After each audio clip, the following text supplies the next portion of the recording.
Eu gosto assim demais das Tartarugas Ninja, desde que eu me entendo por gente, porque ela fez parte da minha infância em diferentes mídias, porque teve o jogo de videogame que eu joguei tanto no Super Nintendo quanto em arcade. Eu tinha também muita ligação com a televisão porque passava o desenho animado das tartarugas, os próprios filmes live action, principalmente o segundo e o terceiro. O primeiro filme foi um que eu demorei muito para assistir, eu vi depois de mais velho, porque ele não costumava passar na televisão aberta, do que eu me lembro. E aí em 2020 o filme completou 30 anos do lançamento, eu fiz um vídeo falando só sobre ele, se você quiser assistir. Eu vou deixar aqui no card. E aí eu fiquei muito na expectativa pelo que Caos Mutante ia fazer para as Tartarugas Ninja, que é esse novo filme que lançou, que eu vou comentar no vídeo de hoje com spoilers, porque pós os filmes de 2014 e 2016, que são tenebrosos, aqueles produzidos pelo Michael Bay, que tem as tartarugas mega musculosas, feitas em CGI, que eu não gosto nem um pouco, o filme vem no estilo de animação,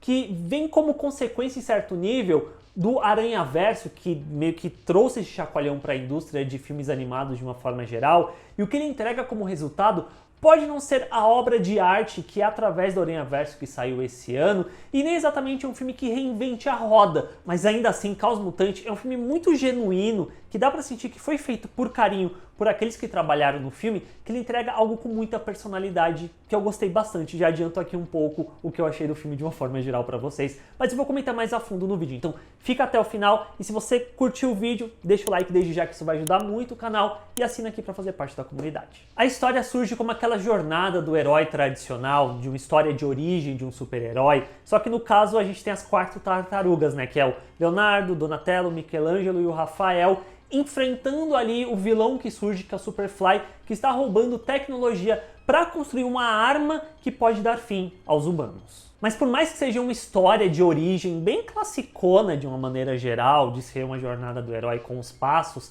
eu diria que o como essa história é contada é que acaba sendo interessante, porque o que a gente tem é um coming of age das 4 tartarugas, e é curioso porque eu diria que de uma forma geral, principalmente no cinema, a gente está muito habituado a acompanhar esse tipo de história em que a gente vê personagens saindo de uma adolescência e entrando numa vida adulta, ou saindo de uma adolescência muito tardia para de fato se tornarem adultos. Só que o que a gente tem aqui no âmbito dos 4 irmãos, das 4 tartarugas, é muito mais eles de fato entrando numa adolescência durante o processo desse filme. Eles deixando um pouco para trás essa infância, essa pré-adolescência deles, para de fato eles amadurecerem e se tornarem adolescentes, e toda a carga que isso traz deles entendendo o que eles querem de fato ser quanto heróis. Isso tudo no filme é desenvolvido através da busca deles por encontrarem o lugar ao qual eles pertencem e que eles sejam aceitos pela forma como eles são, que traz essa temática muito central do filme, que é a aceitação. Isso tange a humana April, que é uma personagem muito queridinha de se acompanhar, mas principalmente, e é o foco que eu quero dar dentro desse vídeo,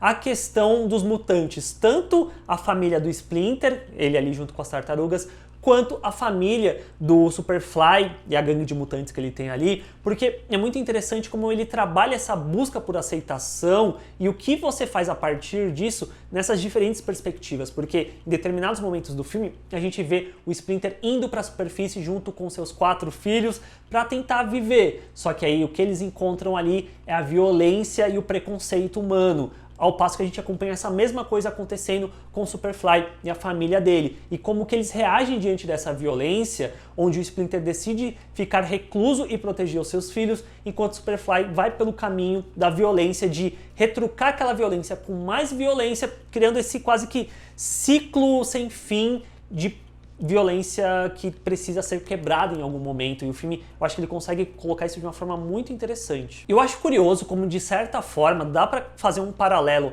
entre o filme das Tartarugas Ninja com os X-Men, tanto em premissa quanto em conflito mesmo, porque a gente vê que são personagens que querem simplesmente viver a vida mundana, uma vida normal, podendo ser quem eles são, sem ter que lidar com esse preconceito dos outros, sem que eles precisem ficar reclusos por conta disso. E até mesmo nessa questão do conflito, como o Superfly, em certo nível, ele é muito próximo do que já a gente tem quanto a figura do Magneto mais clássica mesmo, de que ele entende que a única forma dos mutantes, dos semelhantes dele, conseguirem viver em paz é justamente sem a existência dos humanos.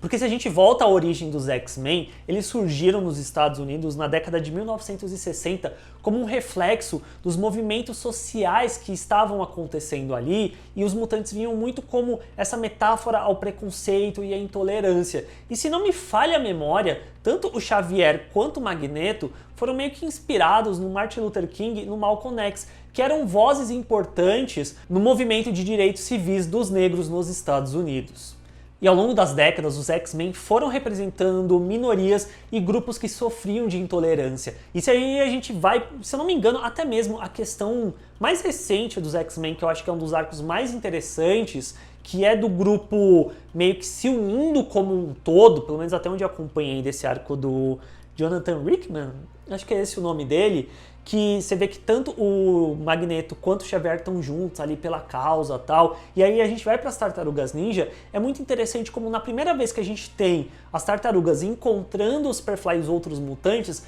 o que acarreta não é exatamente uma sequência de ação, não é eles brigando, mas sim eles se identificando quanto semelhantes e criando quase que uma comunidade inicialmente ali, deles aproveitarem, deles irem para um lugar, se divertirem e tal. O que traz muito essa questão de identificação de um com o outro, que aí, conforme o filme vai desenvolvendo essa questão de diferentes perspectivas do que cada um quer fazer, que entra essa questão do o que realmente é o certo para ser feito quanto uma figura heróica. Fora tudo isso que eu falei até agora, o Caos Mutante tem um visual muito particular que, claro, ele vem como consequência do que a Aranhaverso fez. E não à toa é co-dirigido no caso, pelo Jeff Rowe, que foi um dos co-diretores de A Família Mitchell contra a Revolta das Máquinas, que é um outro filme de animação que tem um visual bastante característico. Só que eu sinto que, enquanto A Família Mitchell às vezes é cacofônico demais, aqui em Caos Mutante é um filme melhor resolvido visualmente, e eu gosto da forma como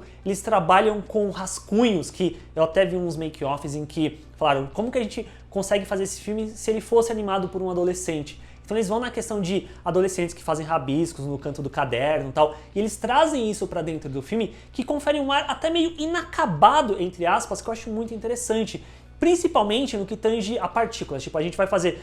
fumaça, a gente vai fazer flare, iluminação, eles colocam uma textura muito particular, que parece de fato um rabisco, que traz um charme muito particular que eu gostei demais pra dentro do filme. E ainda nessa questão de animação, uma das melhores sequências do filme pra mim é uma em que as tartarugas estão ali tendo que investigar até conseguir chegar no Superfly, e a forma como a montagem é feita de uma sequência de ação e entrecortando com a outra meio que num plano só, e as tartarugas girando, isso tudo eu achei assim incrível. Pra mim é o ponto alto desse filme em termos de ação mesmo, e é só uma pena que eu sinto que o clímax não necessariamente chega nesse mesmo nível de inventividade, mas eu entendo que é muito mais pela mensagem que ele quer passar ali no final, só que eu sinto que faltou um pouco mais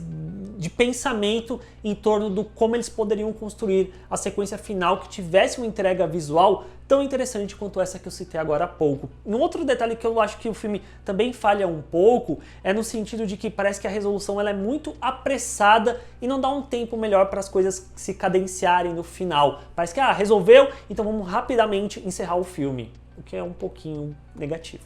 E no fim de tudo, Tartarugas Ninja Caos Mutante é uma animação bem divertida que permite com que as tartarugas sejam adolescentes, que elas briguem, que elas se divirtam entre si, traz uma bobeira muito legal, mas ainda assim tem uma mensagem mais profunda dentro desse filme de aceitação, de acolhimento, fala sobre preconceito também. Eu acho que tudo isso é bem encaixado no final das contas. E eu até deixei aqui pro finalzinho uma polêmica, não é uma polêmica, mas é pelo menos a minha opinião, que assim, esse filme ele tá longe de ser a obra de arte que Aranhaverso é, ou através do Aranhaverso no caso. Só que eu diria que eu saí com um senso de completude maior com Caos Mutante do que com Através do Aranhaverso, no sentido mesmo de ser uma obra que termina aqui, essa no caso, enquanto que Aranhaverso parece que é a primeira parte de um filme, então fica aquela sensação de que é uma história que não acabou. E por mais que os visuais do Através do Aranhaverso sejam de fato deslumbrantes, enquanto o que o Caos Mutante entrega,